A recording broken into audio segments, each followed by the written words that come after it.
សួស្តីអ្នកទាំងអស់គ្នាជួបជាមួយខ្ញុំបាទ Top Anime Cambodia ថ្ងៃនេះយើងមកសម្រាយរឿងតរបស់យើងដែលមានចំណងជើងថា My Hero Academia Season ទី1ភាគទី2ហើយមុននឹងធ្វើការសម្រាយរឿងសូមអ្នកទាំងអស់គ្នាកុំភ្លេចជួយចុច Like Subscribe និងចុចសញ្ញាកណ្ដឹងដើម្បីផ្ដល់ជាកម្លាំងចិត្តដល់ខ្ញុំបាទក្នុងការសម្រាយរឿង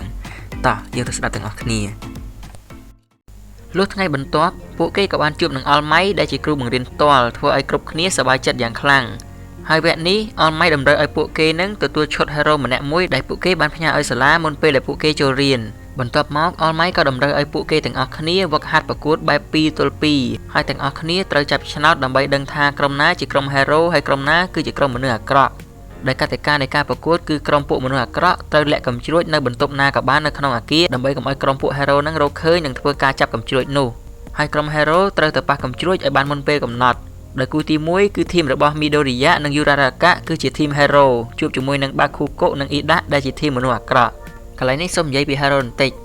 Tenya Ida ធម្មពលរបស់គាត់គឺគ្រឿងយន្តវាអាចធ្វើឲ្យគាត់នឹងរត់លឿនដូចគ្រឿងយន្តអញ្ចឹងចំណែក Katsuki Bakugo វិញធម្មពលរបស់គាត់គឺគ្រាប់បែកគាត់អាចធ្វើឲ្យខ្លួនរបស់គាត់នឹងក្លាយទៅជាគ្រាប់បែកបានឬក៏បង្កើតជាភ្លើងដើម្បីផ្ទុះហើយធ្វើចលនាទៅមុខបន្ទាប់មកការប្រកួតក៏បានចាប់ផ្ដើមហើយមជ្ឈិតរបស់ Midoriya ញាក់សាច់ក្រោយមកក្រុមរបស់ Midoriya ក៏បានដើរចូលក្នុងតែពេលដែលកំពុងតែដើរស្រាប់តែ Bakugo បានចេញមកវាយ Midoriya មួយដៃតែសំណាងល្អគាត់ក៏បានគេចទាន់បន្ទាប់មក Bakugo ក៏បានស្ទុះមកវាយ Midoriya ម្ដងទៀតតែក៏ត្រូវបាន idol របស់យើងនឹងគេចទាន់ហើយក៏បានចាប់ Bakugo បោកដូចកញ្ចាញ់ជែកអញ្ចឹងព្រោះ Midoriya ធ្លាប់កាត់ត្រាក្បាច់គុណរបស់ Bakugo អស់ហើយធ្វើឲ្យ Bakugo នឹងខឹងយ៉ាងខ្លាំងហើយពេលនោះដែរ Midoriya ក៏បានប្រាប់ឲ្យ Uraraka ទៅរកកំជ្រួចទុកឲ្យគាត់ជាអ្នកចាត់ការជាមួយនឹង Bakugoមើលទៅ Midoriya ពិតជាមិនធម្មតាមែនគាត់អាចគេចផុតពីការវាយប្រហាររបស់ Bakugo បានយ៉ាងងាយដោយមិនចាំបាច់ប្រើធម្មពលរបស់គាត់បន្ទាប់មក Midoriya ក៏បានរត់គេចពីទីនោះដើម្បីរកមធ្យោបាយវាយជាមួយនឹង Bakugo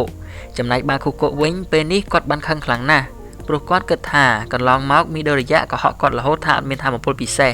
ក្រោយមករូបភាពក៏កាត់មកដល់ការដែលពួកគេទាំងពីរនាក់នៅពីក្មេងដែលពីរអ្នកនឹងគឺស្និទ្ធស្នាលនឹងគ្នាខ្លាំងណាស់ទោះបីជា Bakugo ចូលចិត្តធ្វើបាបគាត់មែនតែឲ្យទៅណាដឹងតែឃើញពីរអ្នកនឹងនៅជាមួយគ្នារហូតហើយកាលហ្នឹង Midoriya តែងតែធ្វើអ្វីមិនបានសម្រេចអញ្ចឹងហើយបាន Bakugo នឹងដាក់ឈ្មោះឲ្យថា Deku ចំណែក Bakugo វិញឲ្យតែគាត់ធ្វើអីគឺធ្វើបានទាំងអស់អញ្ចឹងហើយធ្វើឲ្យ Bakugo នឹងលងនឹងសម្រស់ខ្លួនឯងគិតថាខ្លួនឯងនឹងខ្លាំងជាងគេរហូតហើយតែងតែមើងងាយអ្នកដែលទន់ខ្សោយជាងខ្លួនតែមានថ្ងៃមួយពេលដែលពួកគេកំពុងតែដើរ Bakugo ក៏ត្រូវបានជើងកប់នឹងទីទម្លាក់ចូលទឹកហើយមិត្តរបស់គាត់ក៏និយាយថាមិនចាំបាច់ជួយ Bakugo ទេព្រោះគាត់នឹងរឹងមាំខ្លាំងណាស់ប្រហែលជាមិនអីទេបន្ទាប់មក Bakugo ក៏បានងើបឡើងហើយគាត់ក៏និយាយថា No problem I am okay តែចង្រៃអី Midoriya ក៏បានចុះមករួចហុចដៃឲ្យ Bakugo នឹងក្រោកឡើងធ្វើឲ្យ Bakugo ខឹងយ៉ាងខ្លាំងព្រោះគាត់មិនចង់ឲ្យមនុស្សអន់ដូច Midoriya នឹងមកជួយគាត់នោះទេកាត់មកដល់បច្ចុប្បន្នវិញពេលនេះ Bakugo បានរកឃើញ Midoriya ហើយចំណែក Uraraka វិញក៏បានជួបនឹង Ida ដូចគ្នាចូលមកដល់ Midoriya វិញគាត់ក៏ត្រូវបាន Bakugo នឹងបាញ់មួយគ្រាប់យ៉ាងខ្លាំងតែទោះជាបាញ់មិនចំក៏ដោយក៏ចំហាយរបស់វាធ្វើឲ្យ Midoriya នឹងដេកខ្ពស់តែម្ដង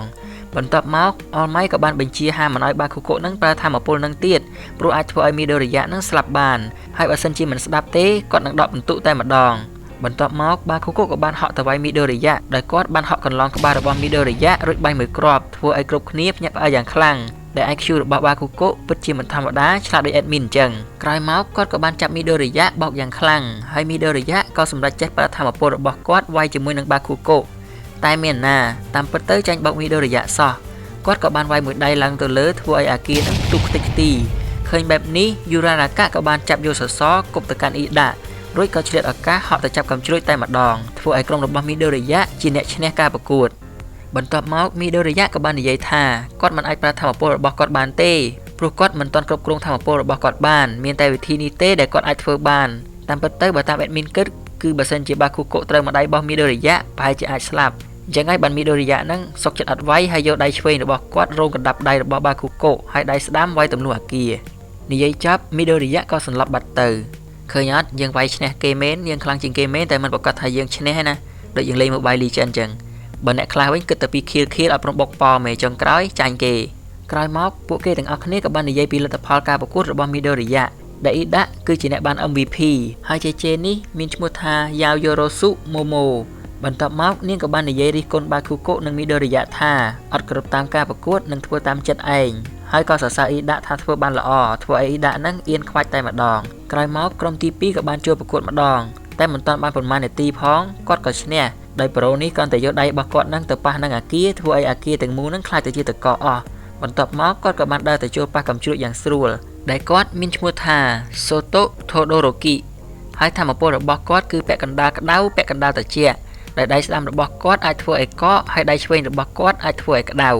ក្រោយមកការប្រកួតក៏បន្តជារឿយៗរហូតដល់ចប់កាត់មកដល់មីដូរិយៈវិញពេលនេះគាត់កំពុងតែត្រូវរបួសយ៉ាងធ្ងន់ធ្ងរហើយពេលដែលគាត់បានដឹងខ្លួនគាត់ក៏បានទៅសុំទោសបាគូកូនិងប្រាប់ពីធម្មពលរបស់គាត់ថាបានមកពីអ្នកផ្សេងមិនមែនជារបស់គាត់ទេហើយគាត់ក៏មិនទាន់អាចគ្រប់គ្រងវាបានដែរតែដោយសារតែអល់ម៉ៃមហាមិនឲ្យគាត់និយាយប្រាប់គាត់ក៏មិនបាននិយាយអីច្រើនដែរខ្ចីធម្មពលហ៎ឯងនិយាយឈួតស្អីហ្នឹងថ្ងៃនេះយើងប្រយុទ្ធចាញ់ឯងយើងខ្ពើមខ្លួនឯងខ្លាំងណាស់និយាយចប់គាត់ក៏បានដើរចេញបាត់ទៅហេជប់សិនមើលប្រូកុំតាន់អានទៅណាចុំហើយអល់ម៉ៃមិនជេចឹងកុំស្ទាបខ្ញុំខ្ពើមខ្លួនឯងខ្លាំងណាស់លុះស្អែកឡើងគ្រូក៏បានជ្រើសរើសប្រធានថ្នាក់ហើយអ្នកដែលជាប់នោះគឺមីដូរិយៈនិងម៉ូម៉ូជាអនុប្រធានចំណែកអ៊ីដាវិញគាត់សេតខ្លាំងណាស់ព្រោះគាត់ចង់ធ្វើប្រធានថ្នាក់តែបែរជាគ្មានអ្នកណាបោះឆ្នោតឲ្យគាត់ទៅវិញតែពេលនោះដែរមីដូរិយៈក៏បានសុំឲ្យគ្រូផ្ទេរតំណែងប្រធានថ្នាក់ឲ្យទៅអ៊ីដាវិ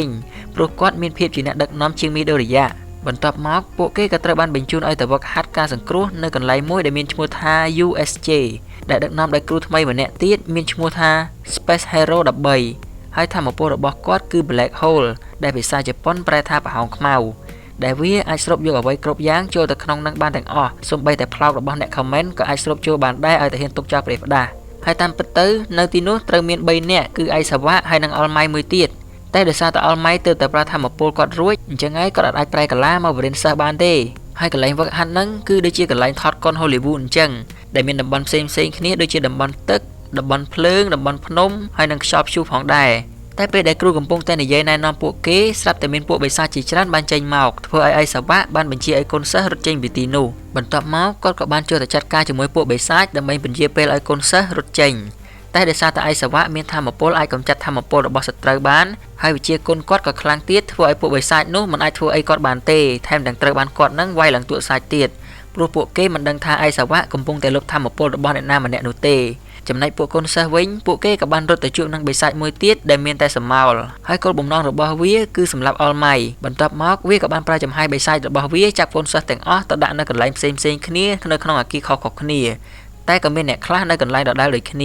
ាបន្ទាប់មក Hero 13ក៏បានឲ្យអ៊ីដានឹងរត់ទៅផ្ដល់ដំណឹងឲ្យអ្នកនៅខាងក្រៅដើម្បីមកជួយព្រោះពេលនេះទូរស័ព្ទមិនអាចតាក់ទងអ្នកនៅខាងក្រៅបានទេក្រោយមក Hero 13ក៏បានប្រើធម្មពល Black Hole របស់គាត់ស្រូបបិសាចនោះចូលទៅក្នុងម្រាមដៃរបស់គាត់តែមានណាបិសាចនោះបែរជាចេញមកពីក្រោយគាត់រួចប្រើធម្មពលរបស់វាស្តៀងនឹង Black Hole ដូចគ្នាហើយក៏ស្រូបគាត់ទៅវិញម្ដងហើយមូលហេតុដែលគាត់ចាញ់នឹងគឺដោយសារតែគាត់នឹងធ្លាប់តែជួយគេអត់សូវមានបទពិសោធន៍ខាងការវាយគ្នាទេក្រោយមកអ៊ីដាក៏បានស្ទុះទៅបើកទ្វារយ៉ាងលឿនតែក៏ត្រូវបិសាចនឹងតាមជាប់រហូតធ្វើឲ្យគ្រប់គ្នាជួយអ៊ីដាដើម្បីឲ្យគាត់នឹងអាចចេញទៅរកជំនួយបានហើយចុងក្រោយគាត់ក៏អាចរត់ចេញពីទីនោះបានយ៉ាងសុវត្ថិភាព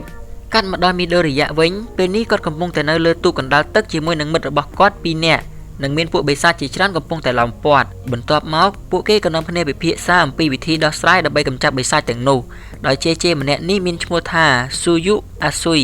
ដែលធម្មពលរបស់នាងដូចជាគីងកែបអញ្ចឹងគឺនាងអាចហោះបានខ្ពស់និងទុំលើជញ្ជាំងបានហើយអាចលានអណ្ដាតរហូតដល់20ម៉ែត្រចំដូចមិនកែបឯងថាដូចអាបច្រើនជាងវិញចំណែកអាកូនត្រេននេះវិញមានឈ្មោះថា Mineta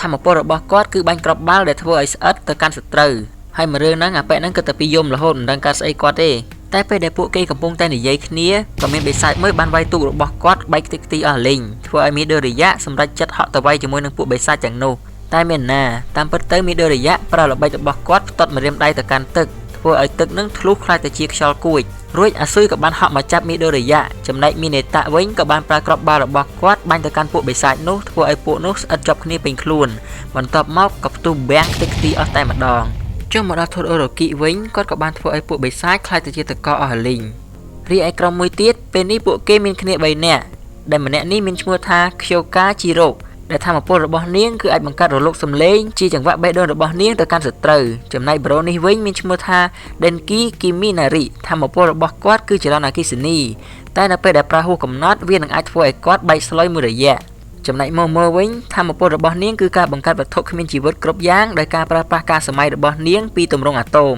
បន្ទាប់មកនាងក៏បានជប់កណាត់ការពារចរន្តអគ្គិសនីមកគ្រប់ពួកគេដើម្បីឲ្យ Denki នឹងអាចប្រើធម្មពលរបស់គាត់បានក្រោយមក Denki ក៏បានប្រើធម្មពលរបស់គាត់ឆក់ពណ៌ដៃនោះជេតរយអស់លីងតែម្ដងហើយក្រោយពីប្រើធម្មពលរួចគាត់ក៏បានបែកស្លុយពេញនឹង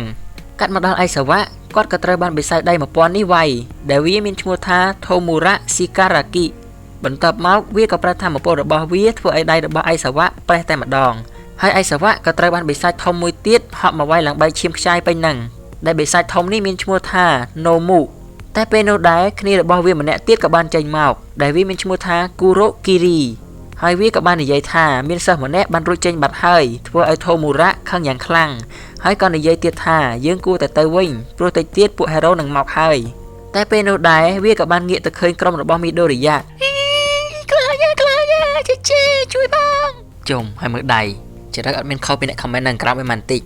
បន្ទាប់មកបិសាចក៏បំរុងនឹងសម្រាប់អាស៊ុយតែក៏ត្រូវបានឯសាវៈប្រើធម្មពលបញ្ឈប់វាធ្វើឲ្យបិសាចយក្សនេះដាក់មួយដៃថែមទៀតយ៉ាងខ្លាំងមើលទៅសង្ស័យមិនរស់ទេឯសាវៈបន្ទាប់មកពេលឃើញបែបនេះ Midoriya ក៏បានហក់ទៅវាយ Tomura មួយដៃធ្វើឲ្យបែកផ្សែងពេញនឹងតែចង្រៃអីវាយអត់ទៅ Tomura ទេបែរជាត្រូវ Nomu ទៅវិញហើយ Nomu គឺបង្កាត់ឡើងដើម្បីទប់ទល់ជាមួយនឹងធម្មពលរបស់ All Might នឹងហើយអញ្ចឹងឯធម្មពលរបស់ Midoriya គឺជាធម្មពលរបស់ All Might អញ្ចឹងឯមិនអាចធ្វើឲ្យ Nomu បានទេNomu នេះក៏ខ្លាំងម៉េះជាមួយជួបនឹងសៃតាម៉ាដែលងាប់ឯងតែពេលដែលបេសាចបំរុងនឹងសម្រាប់ក្រុមរបស់ Midoriya All Might ក៏បានទម្លុះទ្វារចូលមករួចក៏បានស្ទុះទៅជួយឯសាវៈនិងក្រុមរបស់ Midoriya ដែលល្បឿនយ៉ាងលឿនក្រោយមកគាត់ក៏បានឲ្យ Midoriya នាំឯសាវៈចេញរួចគាត់ក៏បានចាប់ផ្ដើមវាយគ្នាជាមួយនឹង Nomu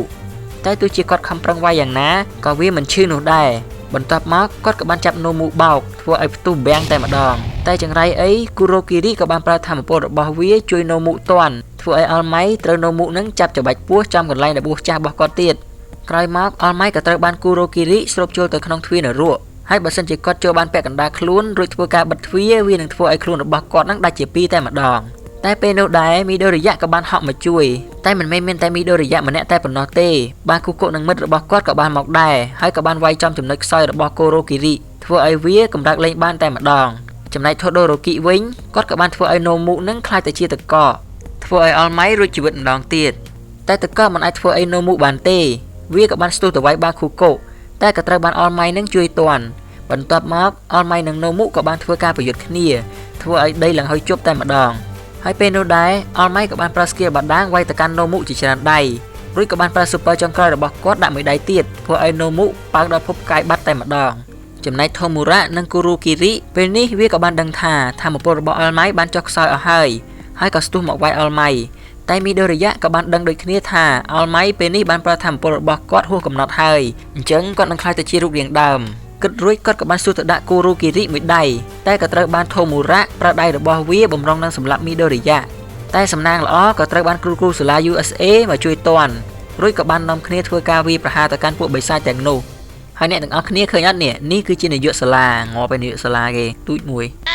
បន្ទាប់មក Tomura ក៏ត្រូវបាន hero ម្នាក់ដែលមានរូបរាងដូច Clean នៅក្នុង Mobile Legends បានដកកំភ្លើងមកបាញ់គាត់ជាច្រើនគ្រាប់ធ្វើឲ្យគាត់នឹងប៊ីសងាប់តែម្ដង